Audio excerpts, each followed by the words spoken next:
Hi guys, இன்னைக்கு நம்ம இந்த ட்ராமாவோட நெக்ஸ்ட் பார்ட் தான் பார்க்க போறோம். இப்போ எழுந்து போற நம்ம ஹீரோயின் பின்னாடியே ஃபோ வந்து, எதுக்காக நீ இப்படி நடந்துக்கிற? உன்னால என்னோட பிசினஸ் பாதிக்க நான் எப்பவுமே விட மாட்டேன். நான் என் கிளையண்டோட பேசிட்டு இருக்கும்போது எதுக்காக நீ இப்படி வந்து பேசுற? இங்க பாரு பிரின்சஸ், நீ ஒரு பபிள்ல வாழ்ந்துட்டு இருக்கிறது இத்தோட நிறுத்து. பூமி உன்னை மட்டுமே சுத்தி வர்றது இல்லைன்னு சொல்லிட்டு கிளம்ப. எதுக்காக என்கிட்ட இப்படி நடந்துக்கிற?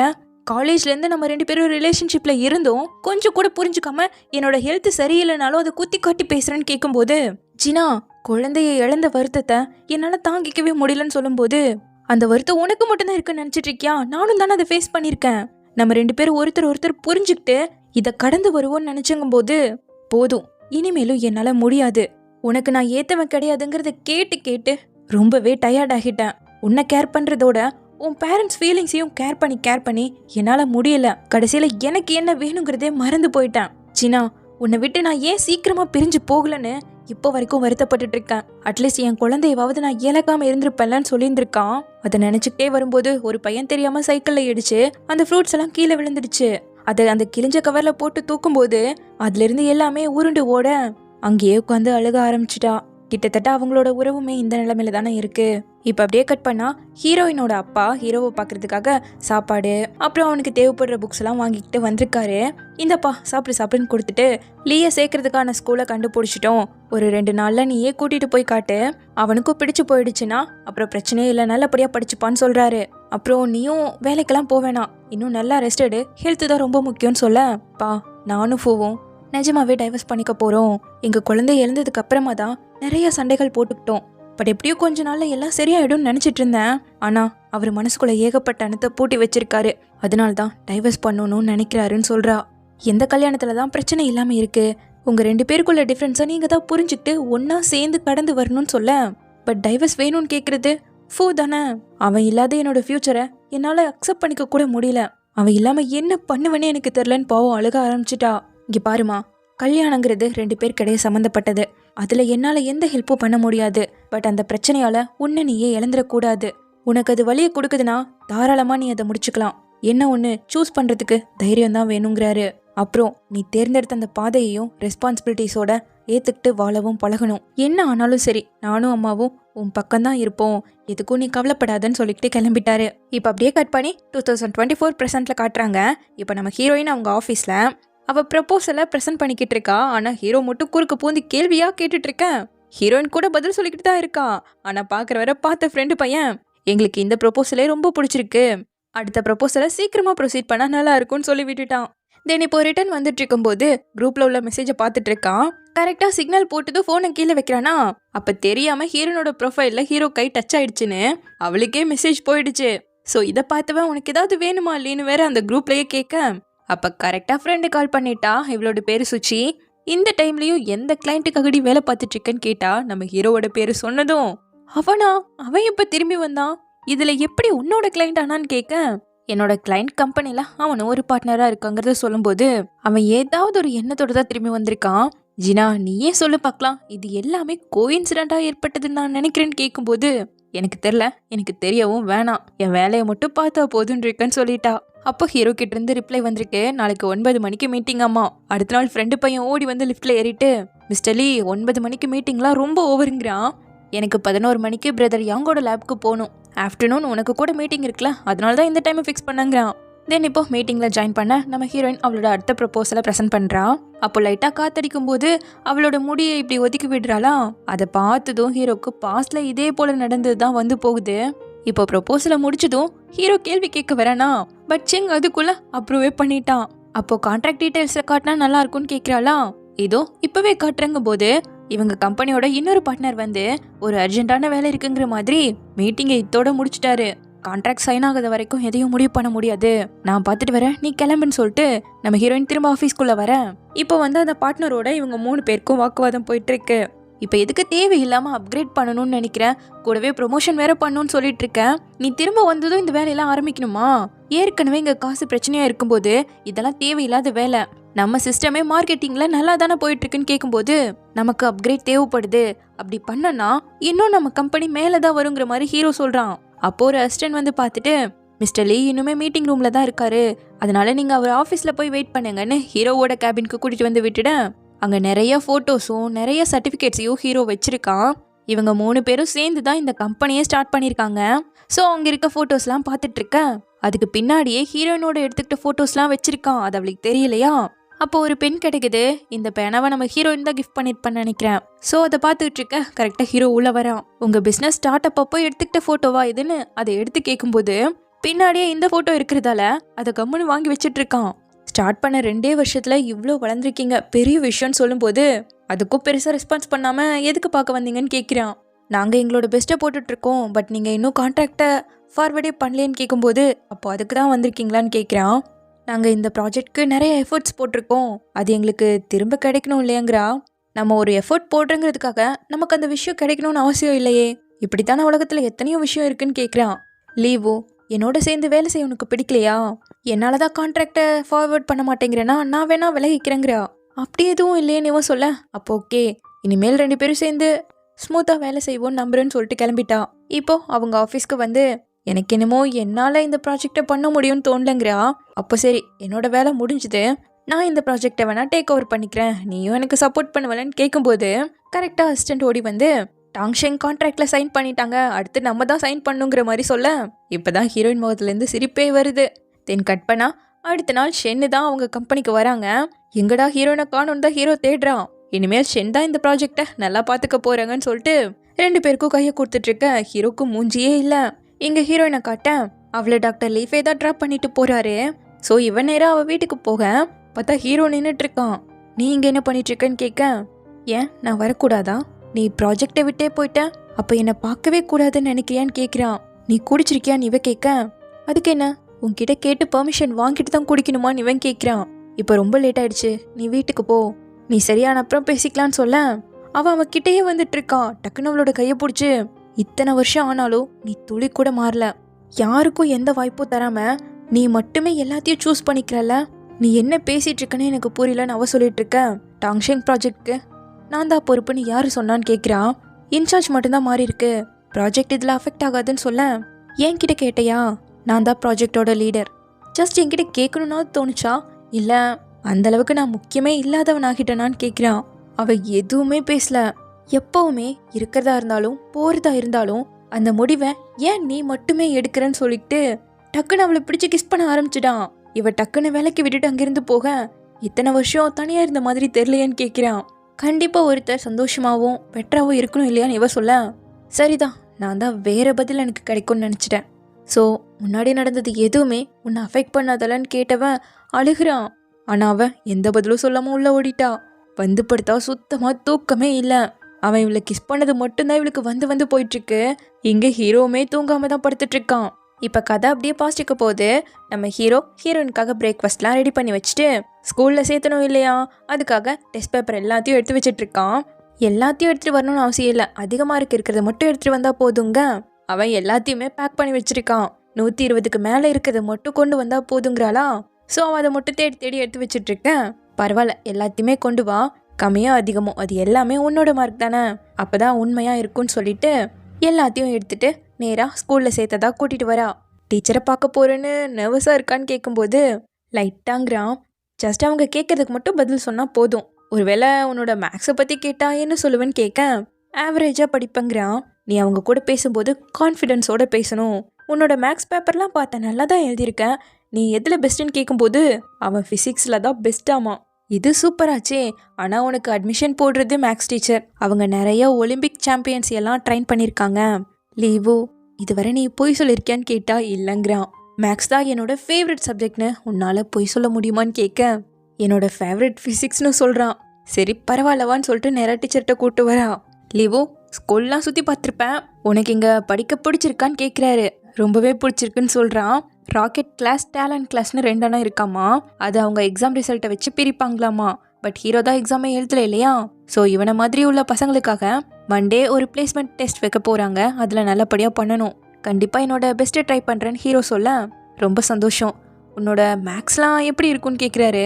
பையன் போய் சொல்லுவான்னு பார்த்தா ஆவரேஜாக தான் வரும், பட் எனக்கு மேக்ஸ் பிடிக்கும், கண்டிப்பாக ஹார்ட் ஒர்க் பண்ணுறேங்கிறான். கொஞ்சம் நேரத்துக்கு முன்னாடி ஃபிசிக்ஸ் தான் உன்னோட ஃபேவரட்னு சொன்னேன்னு வெளியே வந்து கேட்க, மேக்ஸ் மெத்தடை ஃபிசிக்ஸ்லேயும் யூஸ் பண்ணுவாங்கங்கிறான். அப்புறம் எதுக்காக என்கிட்ட இது ஜஸ்ட்டு சொல்லாமல் ஆர்கியூ பண்ணேன்னு கேட்க, என்ன மன்னிச்சிடுங்கன்னு கேட்குறான். எதுக்காக இப்போ சாரியெல்லாம் கேட்டுட்ருக்க, நான் ஜஸ்ட் உன்கிட்ட காமெடி பண்ணிட்டு இருக்கேன். எப்படியோ உன்னை ஸ்கூல்ல சேர்த்தாச்சு. மேக்ஸ்ல ஆவரேஜ்னு சொல்றதால இன்னும் கொஞ்சம் அதில் எஃபர்ட் போடு. அடுத்த ப்ரொசீஜர் ஸ்டார்ட் ஆகிடும். ஸோ நீ சீக்கிரமாகவே சேர்ந்துக்கலாம். எல்லாத்தையும் எடுத்துகிட்டு வர வேணாம். நம்ம போய் உனக்காக ட்ரெஸ்லாம் வாங்குவோன்னு சொல்ல என்கிட்டயே ட்ரெஸ் இருக்குன்னு சொல்கிறான். ஸ்கூலில் யூனிஃபார்ம் மட்டும் போட மாட்டாங்க இல்லையா? ஸோ உன்னை பார்த்து மற்ற பசங்களாம் எந்த கமெண்ட்டும் அடிக்காமல் இருக்கணும்னு நான் நினைக்கிறேன். இதை நான் உனக்கு கொடுக்குற வெல்கம் கிஃப்டாக கூட நீ வச்சுக்கலான்னு சொல்லிட்டு ஷாப்பிங் பண்ண கூட்டிகிட்டு வந்துட்டா. அங்கே 2 ட்ரெஸ்ஸை செலக்ட் பண்ணிட்டு இதை ட்ரை பண்ணி பாருன்னு சொல்லி கொடுக்கும்போது கரெக்டாக சுச்சி கால் பண்ணுறா. ஸோ ஹீரோயின் இங்கே பேச வர ஹீரோ போட்டு பார்க்கறதுக்காக போகிறான். ட்ரெஸ்ஸோட ரேட்டை பார்த்ததும் பையன் அவ்வளோதான் வேணவே வேணான்னு முடிவு பண்ணிட்டான் போல. இங்கே ஹீரோயின் ஃப்ரெண்ட் கிட்ட பேசிட்டு வர கரெக்டாக ஹீரோவும் ஒரு ட்ரெஸ்ஸை போட்டு காட்டுறான். இன்னொன்று இருக்கல ட்ரை பண்ணுன்னு சொன்னா அதுதான் விலை அதிகம் போல. அது எனக்கு செட் ஆகலை வேணான்ட்டான். சரி இதை போட்டு பாருன்னு இன்னொரு ட்ரெஸ்ஸை கொடுக்க அது அதை விட விலை அதிகமாக இருக்கு. இருந்தாலும் போடுன்னு சொல்லிட்டு போட்டு காட்ட ரொம்பவே நல்லா இருக்கு. பரவாயில்லையே உனக்கு சூப்பராக தான் இருக்குன்னு சொல்லிட்டு அதுக்கு மேட்சிங்காக ஷூ தேட போறா. இவனோட இப்போ போட்டிருக்க ஷூ அழுக்கா இருக்கு. இப்போ அவனோட சைஸ்க்கு ஷூ கேட்டா தீந்து போச்சுங்கிறாங்க. ஸோ 43 ட்ரை பண்ணுங்க அதுவே கரெக்டாக இருக்குன்னு சொல்லி கடைக்காரங்க எடுத்து கொடுக்குறாங்களா. அது அவனுக்கு ரொம்பவே டைட்டாக இருக்கு. கேட்டா இல்லை கரெக்டாக தான் இருக்குன்னு சொல்கிறான். இவ செக் பண்ணலான்னு தொட்டு பார்த்தா டக்குன்னு காலை எடுத்துட்டு இருக்கானா. ஸோ கண்டுபிடிச்சிட்டா. அதனால இவனோட சைஸ் ஷூ வந்ததுக்கு அப்புறமா நாங்கள் எடுத்துக்கிறோம். இப்போதைக்கு இந்த ஷர்ட்டை பேக் பண்ணிக்கலான்னு சொல்லிட்டு பில்லிங்க்கு போயிட்டா. இவன் இங்கே அவன் கையில் இருக்க காசை பார்த்துட்டு இருக்கான். என்ன பண்ணுவான்னு தெரில. அடுத்து 2 பேரும் சாப்பிட தான் வந்திருக்காங்க. கரெக்டாக சுச்சியை வந்து இவங்களோட ஜாயின் பண்ணிக்கிட்டு பரவாயில்லையே லீவோ ஹேண்ட்ஸமாக தான் இருக்குன்னு சொல்லிட்டு இந்த 2 நாள் சாப்பிடாம தூங்காமல் இருந்தி அப்படின்னு கேட்க அப்படிலாம் ஒன்றும் இல்லையேங்கிறா. அப்போ சரி இன்னும் அதிகமாக சாப்பிடணும் குண்டானாலும் பரவாயில்லன்னு சொல்லிக்கிட்டு இருக்கேன். ஹீரோ இங்கே சாப்பிடாமையே உட்காந்துட்டு இருக்கான். லீவோ எடுத்து சாப்பிடுன்னு சொன்னதுக்கு அப்புறம் தான் சரினே சாப்பிட்றான். எப்படியோ அம்மா கிட்ட இருந்து இன்னைக்கு தப்பிச்சு வந்திருக்காளாச்சி சுச்சி. எனக்கு கல்யாணம் ஆனாலே பயம்ப்பா. நீயே எனக்கு பெரிய வார்னிங் எக்ஸாம்பிளா இருக்கும்போது எப்படி நான் கல்யாணம் பண்ணுவாங்க? அப்போ என்ன எக்ஸ்கியூஸோ யூஸ் பண்ணிட்டு இருக்கேன்னு கேட்டுட்டு இருக்கா. கரெக்டா சொல்றியேன்னு சொன்னவன் ஹீரோவை பார்த்துட்டு சின்ன பையனோடு சாப்பிட்றதுக்கு கண்ணுக்கு குளிர்ச்சியா இருக்குன்னு வேற சொல்ல அடியே அவன் குழந்தை பையன் அவனால டேஸ்ட் பண்ணாதங்கிறா. அவனும் அடல்ட் ஆகிட்டாண்டி பாரு. என்னோட ஜோக்கு கேட்டு அவனுக்கு வெக்கமே வந்துருச்சுன்னு சொன்னா அவன் முகம் இங்க மாறிட்டு இருக்கு. அவனுக்கு இது அலர்ஜி போல வேணான்னு கூட சொல்லாம சாப்பிட்டுருக்கான். சிறுவாவா சீக்கிரம் ஹாஸ்பிட்டலுக்கு போலான்னு ஹீரோயின் தான் கூட்டிட்டு போயிட்டு இருக்கா. அங்க அவனுக்கு ட்ரிப்ஸ் இறங்கிட்டு இருக்கு. லீவோ சீ ஃபுட் உனக்கு ஒத்துக்காதுன்னு தெரியுமா தெரியாதான்னு கேட்க தெரியாதுன்னு சொல்றான். பட் உனக்கு உடம்பு சரியில்லைங்கிறது தெரியும்ல, அதையாவது என்கிட்ட சொல்லணும் இல்லையான்னு கேட்கிறா. ஜினா இப்பதாண்டி அவன் சரியா இருக்கான்னு அவன் வந்து சொல்ல அவன் எதுவும் சொல்லாததான் இங்க பிரச்சனையேன்னு நம்ம ஹீரோயின் சொல்றா. உண்மைதான் இப்போதைக்கு அவன் ரெஸ்ட் எடுக்கட்டுமேன்னு சொல்லிட்டு இந்த பக்கமா கூட்டிட்டு வர வேற ஏதாவது ஆயிடுச்சுன்னா என்ன பண்றது. அதான் ஹீரோயினுக்கு கோவம். அவன் எதையுமே என்கிட்ட சொல்லவே மாட்டேங்கிறான். ஷாப்பிங் போனப்போ ஷூ வாங்கி கொடுத்தா அது சுத்தமா அவனுக்கு செட்டே ஆகல. அவ்வளோ டைட்டா இருக்கு. அப்பவும் பரவாயில்ல சரியா இருக்குன்னு சொல்றான். இப்போ சாப்பிடும்போது உடம்பு சரியில்லாம இருக்கு. அது கூட என்கிட்ட சொல்லாமே இருந்திருக்கான்னு சொல்ல அவன் உன் கூட பேசக்கூடாதுங்கிறதுக்காக அப்படி எதையும் சொல்லாம இல்ல உன்கிட்ட ரொம்ப கேர்ஃபுல்லா பேசுறான். இப்பதான் அவன் இங்க வந்திருக்கான். அதுவும் ஒருத்தரோட நிழல்ல வாழ்ந்துட்டு இருக்கான். அவனோட ஃபேமிலியும் இங்க இல்ல. ஸோ அவன் உன்னை மட்டும் தானே நம்பி வாழணும். நீ அவனை கேரிங்கோட பாத்துக்கிற மாதிரி வேற யாருமே அவனை பாத்துக்காம கூட இருந்திருக்கலாம். ஸோ அதுக்காக அவன் ரொம்ப சந்தோஷப்படுறான். அதே நேரம் அதை ரொம்பவே கேர்ஃபுல்லாகவும் ஹேண்டில் பண்ணணும்னு நினைக்கிறான்னு சொல்ல அதுதான் உண்மை. ஸோ நம்ம ஹீரோயினும் நீ வீட்டுக்கு போய் ரெஸ்ட் எடு, நான் இவனை பார்த்து கூட்டிட்டு போய்க்கிறேன்னு சொல்லிட்டு ஹீரோ கிட்ட வந்து லீவோ நீ என்னோட கேரிங் அக்செப்ட் பண்ணணுன்னு தான் நான் ஆசைப்படுறேன். கொஞ்சம் நாளில் ஸ்கூலும் ஸ்டார்ட் ஆகிடும். நானும் வேலைக்கு போயிடுவேன். அப்புறம் உனக்காக என்னால் டைம் ஸ்பெண்ட் பண்ண முடியாமல் போயிடும். சீக்கிரமாகவே நீ ஸ்கூல்லையும் செட்டில் ஆகிடுவேன். இது எல்லாமே உனக்கு ஹெல்ப்ஃபுல்லாக இருக்கணும்னு தான் நான் பண்ணுறேனே தவிர உன்னை தொந்தரவு பண்ணணும்னு நினைக்கலன்னு சொல்ல நானும் அப்படி நினைக்கவே இல்லைங்கிறான். அப்போ இனிமேல் என்ன நடந்தாலும் என்கிட்ட சொல்லணும் சரியான்னு சொல்லும்போது அவன் மேலே கிளியும் பார்க்குறான். உனக்கு வாஷ்ரூம் யூஸ் பண்ணுமான்னு கேட்க ஆமாமான்னு தலையாட்டுறானா. ஐவி போட்டிருக்கிறதால அவன் அந்த பேக்கெட்டை எடுத்துகிட்டு வரும்போது அப்போ ஹீரோயின் ஹஸ்பண்டோட வந்த பொண்ணு ப்ரெக்னெண்ட்டாக இருக்காளாமா. பட் அவளுக்கே தெரியல இந்த விஷயம். நீங்கள் ரொம்பவே கேர்ஃபுல்லாக இருக்கணும்னு சொல்லிட்டு இன்ஜெக்ஷன்லாம் எழுதி கொடுத்தா அனுப்பேன். இதை நம்ம ஹீரோயின் கேட்டுட்டா. கரெக்டாக வரும்போது ஹீரோவும் மறைச்சு நின்றுட்டா. ஸோ அவள் பார்க்கல. இப்போ வீட்டுக்கு வந்து ஹீரோயினுக்கு அதே தான் ஓடிட்டுருக்கு. ஹீரோக்கான மெடிசன்லாம் எடுத்துகிட்டு வந்து கொடுத்துட்டு இனிமேல் நீ இந்த கப்பை யூஸ் பண்ண வேணாம், இது உனக்காகவே நான் வாங்கிட்டு வந்ததுன்னு சொல்லி கொடுத்துட்டு அவன் ட்ரெஸ் எல்லாம் வெளியே அடுக்கி வச்சிருக்கிறத பார்த்துட்டு இதை நீ உள்ளே வச்சுக்கலாம் எல்லாத்தையும் யூஸ் பண்ணிக்கோன்னு சொல்லிட்டு வெளியே வரான். அவனும் எல்லாத்தையும் எடுத்து வச்சுட்டு வரேன்.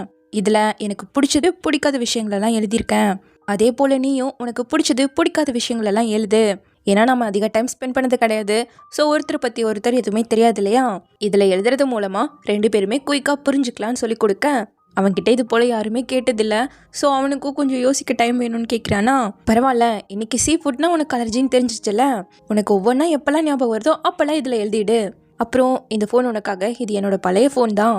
ஸ்கூல்லையோ இல்லை உனக்கு தேவைனாலும் என்னை காண்டாக்ட் பண்ணும்ல, ஸோ நீ இதை கூடவே வச்சுக்கோன்னு சொல்லி கொடுத்துட்டு, இதுதான் WeChat, இது என்னோட அக்கௌண்ட், தேவைன்னா இதில் என் கூட சேட் பண்ணிக்கலாம். அப்புறம் இதில் என் அப்பா அம்மா சுச்சி என்னோட நம்பர் எல்லாம் சேவ் பண்ணி வச்சிருக்கேன்னு கொடுத்துட்டு, எங்க எனக்கு கால் பண்ணி பார்க்கலான்னு சொல்ல கால் பண்ணுறான். அவள் ஃபோன் உள்ளே இருக்கு, போய் அட்டென்ட் பண்ணிட்டு, இன்னைக்கு நடந்தது நினச்சி கோவமா இருக்கியான்னு கேட்க, சச்சா கோவமே படலங்கிறான். லீவு, நாளையிலேருந்து ஸ்கூலுக்கு போக போகிற, உன்னோட புது லைஃப்பும் ஸ்டார்ட் ஆக போகுது, எந்த கவலையும் இல்லாமல் ஜஸ்ட் உன்னோட வாழ்க்கையை நோக்கி பயணம் பண்ணலான்னு சொல்ல இவனுக்கு கண்ணெல்லாம் கலங்கிடுச்சு. ரொம்ப சந்தோஷமாகவும் இருக்கு. தென் அடுத்த நாள் கூட்டிகிட்டு வந்துட்டுருக்கேன். ஃபோன் சார்ஜர்லாம் எடுத்துட்டியா, நாளைக்கு எக்ஸாமும் கூட இருக்கல, அப்புறம் உனக்கு கொஞ்சம் காசும் அனுப்பி விடுறேன்னு சொல்லி அவன் வேணான்னு சொல்ல 2000 ரூபாய் தான் வச்சுக்கோன்னு சொல்லி அனுப்பி விட்டுட்டா. இல்லை எனக்கு வேணான்னு சொல்ல, ஏதாவது பென்னு பென்சில்னு வாங்குறதுக்கு கூட உனக்கு தேவைப்படும்ல, ஸோ வச்சுக்கோன்னு சொல்லிட்டு அவனோட ஹாஸ்டலுக்கு தான் கூட்டிகிட்டு வரா.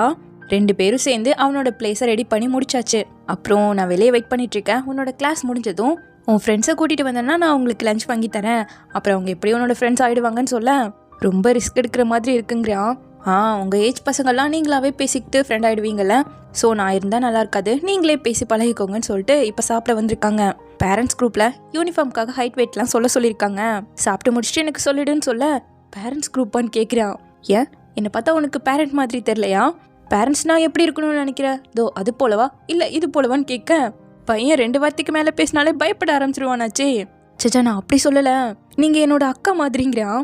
அப்போ சரி, என்னோட அப்பாவை குரூப்பில் ஆட் பண்ணி விட்டுடுறேன், அவரே உன்னோட யூனிஃபார்ம் மேட்டரை பார்த்து பாருங்க. இல்லை வேணாம் டக்குன்னு எந்திரிக்கவும் சேர்ல கீழே வந்துச்சு. சுற்றி எல்லாரும் பார்க்க ஆரம்பிச்சிட்டாங்க. நான் சும்மா தாண்டா சொன்னேன்னு சொல்லிட்டு சாப்பாடு எடுத்து வச்சுக்கிட்டு இருக்கா. தென் இப்போ முடிச்சுட்டு கிளம்பும்போது, எல்லாரும் போல் ஸ்கூலுக்கு போகிறது, எல்லாரும் போல் படிக்கிறது, இப்போ உனக்கு சந்தோஷமா இருக்கான்னு கேட்க அம்மான்னு சொல்கிறான். எனக்கு கொஞ்சம் வேலை இருக்குது, ஸோ எக்ஸாம் முடிச்சதுக்கப்புறமா நாளைக்கு வந்து பார்க்குறேன்ட்டு கிளம்ப, இவன் ஓடி போய் நீங்கள் அனுப்பின போனால் எனக்கு வேணாங்கிறான்.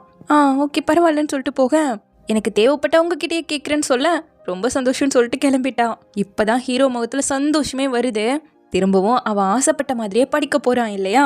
இப்போ நேராக அவனோட ரூம்க்கு வந்து பார்க்க, அங்கே தான் நம்ம செங்கு பையனும் இருக்கான். ஸோ இப்படி தான் ஃப்ரெண்ட்ஸாக இருக்காங்க. என்னோட பேர் செங், உங்கள் பேர் என்ன, புது ரூம்மேட்டா அப்படின்னு சொல்லிட்டு எல்லாரு கூட பேசிகிட்டு இருக்கேன். அப்போ அந்த கண்ணாடி போட்ட பையன், நீ என்ன தனியாக வந்திருக்க, உன்னோட பேரண்ட்ஸ் எங்கன்னு கேட்டதும் முகமே மாறிடுச்சு.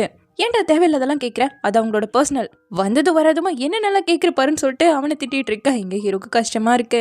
அப்போ இன்னொரு பையன் வந்து, என்னடா உன் முன்னாடி பண்ணிட்டு இருக்கீங்கன்னு திட்டிட்டு, போக போக உனக்கே இதை பார்த்து பார்த்து பழகிடும், என்னோட பேரு ரேன்னு சொல்லி இன்ட்ரோ ஆகிட்டு, இவனும் செங்கோ கிளாஸ் 3ல இருக்காங்களாமா, எக்ஸாம் எழுதி எப்படியாவது எங்கள் கிளாஸ்லேயே வர ட்ரை பண்ணிட்டு இருக்கானுங்க. கட் பண்ணா எக்ஸாம் எழுதி முடிச்சுட்டு ஹீரோ வரான். அவனுக்கு கிளாஸ் 3 தான் கிடைச்சிருக்கு. ஆனாலும் முகம் வாடி போயிருக்கு. ஏன்னா ஃபர்ஸ்ட் கிளாஸில் வரணும்னு நினச்சிருக்கான், அது கிடைக்கலையேன்னு வருத்தம். நீ ஸ்கூலை விட்டு போய் திரும்ப வந்து எழுதி 3rd கிளாஸ்க்கு வந்திருக்கன்னா அது பெரிய விஷயம், இங்கிருந்தே ஸ்டார்ட் பண்ணுறதும் நல்லது தான் சொல்லி அவனுக்காக வாட்ச் ப்ரெசென்ட் பண்ணுறா. எக்ஸாம் நடக்கும்போதோ கிளாஸ்லேயும் உன்னால் ஃபோன்லாம் யூஸ் பண்ண முடியாதுல, ஸோ கண்டிப்பாக உனக்கு இது யூஸ்ஃபுல்லாக இருக்குன்னு சொல்லி கொடுக்குறா. ஓகே நான் போயிட்டு வரேன், இதாவதுனா உடனே எனக்கு கால் பண்ணுன்னு சொல்லிட்டு கிளம்புனவன். லீவோ, நான் உனக்கு ஒரு டாஸ்க் தர போகிறேன், ரொம்ப ஒல்லியாக இருக்க, ஸோ 5 கிலோ வெயிட் போடணும்னு சொல்லிட்டு போகிறா. அதில் அலாரம் கூட செட் பண்ணிக்கலாம். படிக்கும்போது கரெக்டாக அலாரம் அடித்ததும் ஹீரோனுக்கு கால் பண்ணலான்னு நினைக்கிறான் போல. பட் அவனோட ஃப்ரெண்ட்ஸ்லாம் வந்துட்டு டெக்ஸ்ட் பண்ணுறான். வாட்ச் ரொம்ப நல்லா இருக்குன்னு சொல்ல சந்தோஷம். சாப்பிட்டியா, அப்புறம் ஃப்ரெண்ட்ஸ்லாம் செட் ஆகிட்டாங்களான்னு கேட்க, அவனுக்கு இவனை பார்க்கவும் திரும்பி உட்காந்துட்டு நல்லா தான் இருக்காங்க அப்படின்னு சொல்லிட்டு இருக்கான். இப்போ நெக்ஸ்ட் டே நம்ம ஹீரோயின் வேலையில் வந்து ஜாயின் பண்ணிட்டா. இவளுக்கு ஹெல்த்தும் கொஞ்சம் ப்ராப்ளம் இருக்கிறதால ஃபோவையும் ப்ரொமோட் பண்ணிட்டாங்க. 2 பேரும் சேர்ந்து ஒர்க் பண்ணால் 2 பேருக்கும் சப்போர்ட்டிவாக இருக்கும்ல அப்படின்னு சொல்லி. அதே நேரம் இங்கே நம்ம ஹீரோவை காட்ட, அவன் அவனோட கிளாஸில் வந்து அவனை இன்ட்ரோ பண்ணிக்கிட்டு கிளாஸஸ் எல்லாம் அட்டென்ட் பண்ண ஆரம்பிச்சிட்டான். அப்படியே இங்கே ஆஃபீஸில் காட்ட, ஹீரோனோட ஹஸ்பண்ட் ஃபோ இருக்கான்ல, அவர் மட்டும் எந்த ப்ராஜெக்ட்ல சேர்ந்தாலும் எல்லாமே சக்ஸஸ் தான், லான்ச் ஆகிட்டே இருக்கு. இந்த வயசுல இந்த இடத்துக்கு வராருன்னா எல்லாம் ஜினாவோட பேரண்ட்ஸ் அவருக்கு கொடுக்குற சப்போர்ட்னால தான் சொல்லி கொலீக்ஸ் எல்லாம் பேசிட்டு இருக்கிறத ஃபோவும் கேட்டுட்டாரு. கரெக்டாக ஹீரோயினும் வந்து ப்ரொமோஷனுக்கு வாழ்த்துக்கள் சொல்ல, நீயும் உன்னோட கிரெடிட்ஸை நான் திருடிட்டேங்கிறத நினைக்கிறியான்னு கேட்க, அவங்க சொல்றது தப்பு தானே, நீ எதுக்காக இவ்வளோ சென்சிட்டிவ் ஆகுற, அப்புறம் டிவோர்ஸ் அக்ரிமெண்ட் பற்றி பேசணுமான்னு கேட்க 2 பேரும் கெஃபேக்கு வந்திருக்காங்க. நம்ம ஹீரோயின் இன்னும் அந்த டிவோர்ஸ் அக்ரிமெண்ட்டை படிக்கல. பரவாயில்ல, என்னோட லாயரே உனக்கு எல்லாத்தையும் சொல்லிடுவாரு. இப்போ இருக்க என்னோட வீட்டுக்கு நான் தான் டவுன் பேமெண்ட் பண்ணியிருக்கேன், ஸோ அது எனக்கு தான் வந்து சேரணும். ஒருவேளை உனக்கு அது வேணும்னா பரவாயில்ல நீயே வச்சுக்கோ, பட் நான் போட்ட காசை எனக்கு கொடுத்துடணும், அது ரொம்ப அதிகங்கிறதால நீ கொஞ்சம் கொஞ்சமாக கூட கொடுக்கலாம். அப்புறம் 2 பேர்கிட்டயும் கார் இருக்குன்னு பேசிட்டு இருக்க, சீக்கிரமாகவே உனக்கு டிவோர்ஸ் தேவைப்படுது போலையே, வெயிட் பண்ண முடியாத ஏதோ ஒரு விஷயம் இருக்கும் போலையேன்னு கேட்குறா. இங்க பாரு ஜீனா, நான் இந்த இடத்துக்கு வந்திருக்கேன்னா அது என்னோட உழைப்பு. ஆனா கடைசியில எல்லாருமே உன்னால தான் நான் இந்த இடத்துக்கு வந்திருக்கேன்னு சொல்லிட்டு இருக்கிறது எனக்கு சுத்தமா பிடிக்கல. நானும் நம்ம உறவுக்காக என்னோட பெஸ்ட் போட்டேன், பட் முடியல. உண்மையாவே இந்த கொஞ்சம் மாசமும் நம்ம சந்தோஷமா தான் இருந்தோமா? அக்ரிமெண்ட்டை படிச்சு பார்த்துட்டு என்கிட்ட சொல்லுன்னு சொல்லிட்டு கிளம்பிட்டாரு. அப்படியே இந்த பக்கம் ஹீரோவை காட்ட, நைட்டு பசங்கள்லாம் படுத்தாலும் ஹீரோ மட்டும் படிச்சுக்கிட்டே இருக்கான். டேய் நாங்கெல்லாம் படுத்துட்டோம், நீயும் தூங்குன்னு சொன்னா பெரிய லைட்டை மட்டும் ஆஃப் பண்ணிட்டு படிக்கிறதுக்கு உட்கார்றான். வந்து படுத்து தூங்குடான்னு சொல்லவும் தான் போய் படுத்துட்டு இருக்கான். அப்போ கூட ஹீரோயின் கிட்ட இருந்து மெசேஜ் வந்திருக்குமான்னு செக் பண்ணிக்கிட்டு தான் தூங்குறான். கதை அப்படியே இப்போ ப்ரெசென்ட்டுக்கு போகுது. இப்போ மிஸ்டர் ஹீரோவை பிடிச்சிக்கிட்டு வா சீக்கிரமான்னு சொல்லி ஃபோர்ஸ் பண்ணி டின்னர் பார்ட்டி அட்டன் பண்ண வச்சுட்டு இருக்காரு. அவனுக்கு இதெல்லாம் பிடிக்காதம்மா. அதே நேரம் ஹீரோயினை காட்ட அவங்க அம்மா அப்பாவோட சேர்ந்து சாப்பிட்டுட்டு இருக்கா. இவளோட ஹஸ்பண்ட் இவங்கள பார்க்க வர போறதா அம்மா அப்பா சொல்றாங்க. இது 8 வருஷத்துக்கு அப்புறம் நடக்கிற கதை இல்லையா? முன்னாடியே அவங்க டைவர்ஸ்க்காக அப்ளை பண்ணிட்டு இருந்தாங்க. அப்போ கன்ஃபார்மா ஆயிருக்கும் தான் நினைக்கிறேன். ஆனாலும் அவர் இன்னுமே ஹீரோயினோட அப்பா அம்மாவோட டச்ல தான் இருக்காரு. ஒவ்வொரு ஃபெஸ்டிவலுக்கும் மறக்காம மெசேஜ் பண்ணிடுவாரு, கிஃப்ட்லாம் கூட அனுப்பி வைப்பாராமா. அவர் ஃப்ரெண்டோடு சேர்ந்து ஒரு புது பிஸ்னஸை கூட ஸ்டார்ட் பண்ணியிருக்காருங்கிறத அப்பாவும் சொல்றாரு. ஹீரோயினுக்கு இதெல்லாம் தெரில போல. இப்போ அம்மா அவளை தனியாக கூப்பிட்டு டாக்டர் ஃபே என்ன சொல்றாருன்னு விசாரிக்கிறாங்க. ரொம்ப நல்ல பையன்டி, ஜஸ்ட் ஒரு சான்ஸ் ஆகுது கூடன்னு கேட்டா, மா அவர் என்ன பிடிச்சிருக்குன்னே இதுவரை சொன்னதே கிடையாது, இதுல நான் எங்க அவருக்கு சான்ஸ் தருதுன்னு கேட்கிறா. அப்புறம் நீங்க ஓவர் திங்க் பண்ணாதீங்க, நாங்க ஜஸ்ட் ஃப்ரெண்ட்ஸ் மட்டும்தான் வேற சொல்ல. எனக்கு ஒன்றும் தெரியாதுன்னு நினச்சிட்டு இருக்கியா? அவர் ஒரு நியூராலஜிஸ்ட், ரொம்ப டீசென்ட்டான ஜாபு, நீ ஏண்டி ட்ரை பண்ணி பார்க்க கூடாதுன்னு கேட்டா, மா பொறுமையா அதையெல்லாம் பார்த்துக்கலாம், இப்போ என்ன அவசரம், வாங்க நம்ம ஃப்ரூட் சாப்பிட போலான்னு கூட்டிட்டு போயிட்டு இருக்கா. எங்க ஹீரோ டின்னர் பார்ட்டியை முடிச்சு அவங்கள அனுப்பி வச்சாச்சு. அப்புறம் அந்த மிஸ்டர் ஹீரோவை பிடிச்சிக்கிட்டு, இங்க பாருங்க மிஸ்டர் லீ, நம்ம இங்க கம்பெனி நடத்துறோம், அதுவும் லாபத்தை எடுக்கக்கூடிய ஒரு கம்பெனி. ரிசர்ச் சென்டரோ யூனிவர்சிட்டி லேபோ ஒன்றும் நடத்தல, ஸோ பார்த்து தான் எல்லாத்தையும் பண்ணணும்னு சொல்லிட்டு அவர் கார் வந்ததும் செங்க அவரை அனுப்பி வச்சுட்டு இருக்கேன். இங்க ஹீரோக்கு ஒரு டாக்ஸி கிடைச்சதும் செங்கையை விட்டுட்டு கிளம்பிட்டான். பார்த்தா ஆள் நேரா ஹீரோயினோட வீட்டுக்கு தான் வந்திருக்கான். தப்பா பாஸ்வேர்ட் போட்டா எப்படி ஓப்பன் ஆகும்? இவ ஓப்பன் பண்ணி நீ இங்க என்ன பண்றேன்னு கேட்டா, அவன் நல்லா குடிச்சிருக்கானாச்சே. அப்படியே சிரிச்சுக்கிட்டே அவன் மேல விழுந்துட்டான். ஸோ இப்படியே இந்த பாட்டு முடியுது. சீக்கிரமா இதனோட நெக்ஸ்ட் பாட்டில் வந்து பார்க்குறேன். தேங்க்யூ.